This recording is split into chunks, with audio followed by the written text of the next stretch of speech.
Student life ঠিক যেন একটা রাজার মতো করে চলে। রাজার যেমন একটা রাজত্ব থাকে, রাজা ইচ্ছা মতো যা খুশি করতে পারে। ছাত্রছাত্রীদের জীবনটা একটা রাজার থেকে কম নয়। তাদের কাছে বাবা নামক একটা শ্রমিক আছে, যখন যেমন ভাবে প্রয়োজন তাকে সহযোগিতা করে। ছাত্রছাত্রীদের কাছে মায়ের মতো একটা শ্রমিক আছে, মুখের গোড়ায় কিন্তু অন্নটা সারাদিন পরিশ্রম করে তুলে দেয়। ছাত্রছাত্রীদের কাছে রাজত্ব করার মতো বন্ধু নামক কিছু এন্টারটেনমেন্ট পারপাসে মানুষজনও রয়েছে।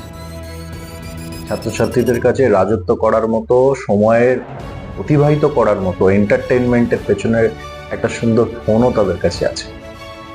ছাত্রছাত্রীদের জীবনটা একটা রাজার থেকে কম নয়, কিন্তু রাজার রাজত্ব তো সব সময় থাকে না।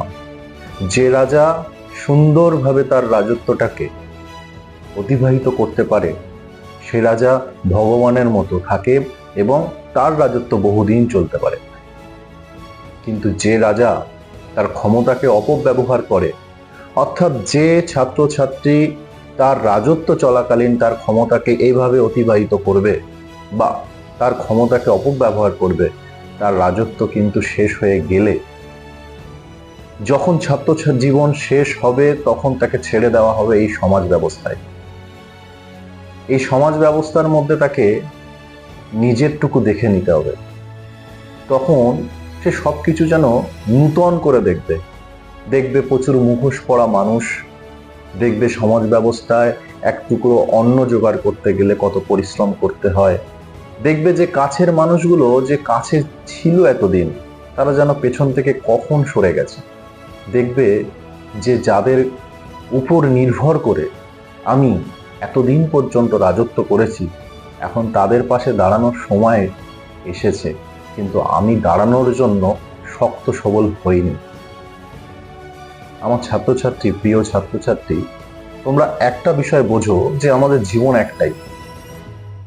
সেখানে আমি চাইলেও আবার পুনরায় ছাত্র জীবনে ফিরতে পারবো না। তাই এই ছাত্র জীবন কিন্তু অল্প দিনের, আর এই অল্প দিনের জীবনে যদি আমি আমার জীবনটা আরাম ऐश করে কাটিয়ে দিই, এন্টারটেনমেন্টের পেছনে ছুটি, তাহলে কিন্তু ছাত্র জীবন শেষ হলে আমার বাঁচার কোনো রাস্তা থাকবে না। এই সমাজ ব্যবস্থা কিন্তু খুবই জটিল। সেখানে নিজেকে বেঁচে থাকতে হবে এবং নিজের উপর নির্ভর করে অনেক মানুষ রয়েছে। বাড়িতে বাবা মা আছে, প্রত্যেকে আছে, তারা স্বপ্ন দেখে রয়েছে যে আমার সন্তানটা সফলতা পাবে। সেই স্বপ্নটার পেছনে কিন্তু নিজেকে সময় দিতে হবে। ছাত্র জীবন চলাকালীন আমার যে কাজ, ছাত্রান্নাং অধ্যয়নং তপ, অর্থাৎ ছাত্রছাত্রীদের প্রধান তপস্যাই হচ্ছে অধ্যয়ন করা। আমার সেই কাজের মধ্যে থাকবো। অল্প দিনের ছাত্র জীবন, দারুণ ছাত্র জীবন, আরাম এসে কাটিয়ে দিতে পারি। অনেকে বলে জিন্দেগি মিলে না মিলেগা দুবারা। আরাম এসে জীবন চলে যাচ্ছে, ছাত্র জীবন চলে যাচ্ছে, কিন্তু এই ছাত্র জীবন শেষ হওয়ার পরে তার জীবন যেটা আসছে সেটা বহুদিনের। এই সমাজ ব্যবস্থায় থেকে তাকে অতিবাহিত করতে হবে।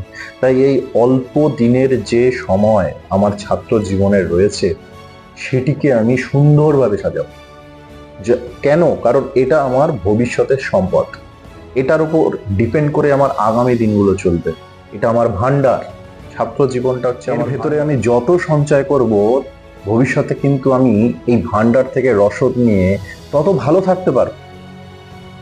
আমি অল্প অল্প করে সঞ্চয় করব এই ভান্ডারের মধ্যে। আমার জ্ঞান, আমার দক্ষতা, আমার পরিশ্রম, সুন্দর রেজাল্টের মাধ্যমে, নিজেকে আপগ্রেডেশনের মাধ্যমে প্রতিনিয়ত আমার ভান্ডারকে আরো সঞ্চিত করে তুলব।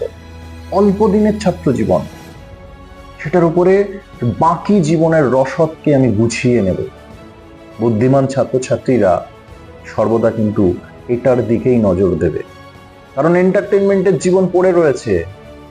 যখন আমি সবকিছু একসাথে পাবো, আমার জীবনটাকে রঙিন মনে হবে। তাই ছাত্র জীবনটা আমি নষ্ট করব না।